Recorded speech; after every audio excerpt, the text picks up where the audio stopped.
financial inclusion is important and one of the ways in which we can bring in all sections of society and help them grow together. But I think we need to pause and take a step back.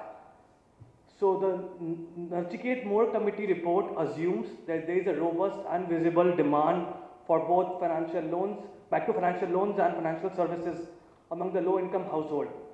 I am not very sure that there is a robust demand for financial loans, let alone financial services. And I will present my views against the backdrop of some academic research done in this area. So Poverty Action Lab at MIT, in collaboration with Spandana and ICICI, did a field experiment a few years back in Hyderabad. What they did is they selected 104 slums. In 52 of them, they randomly chose 52 slums to open a Spandana branch, and the other 52 they did not do anything. The idea was to compare this treatment group where a microfinance institution branch was open and compare welfare outcomes with areas in which no such branch was open. Microfinance institutions or microfinance in general has not been able to spur up entrepreneurship among low-income households.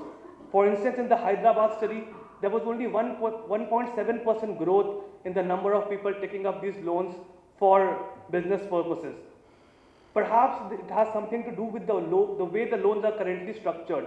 These are very small loans for fixed and very stringent repayment schedules. Perhaps that does not leave enough scope for risk taking, which is very important for entrepreneurship. So we need a kind of structure which is more tolerant towards failures. And to that extent, even governments or regulators should be more tolerant when MFIs fail.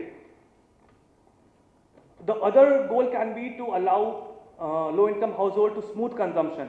Now that is not bad in itself, but we need to be very cautious if we are trying to promote that goal. It is okay to allow people to borrow when they are spending it on productive consumption such as education, health or purchasing a house.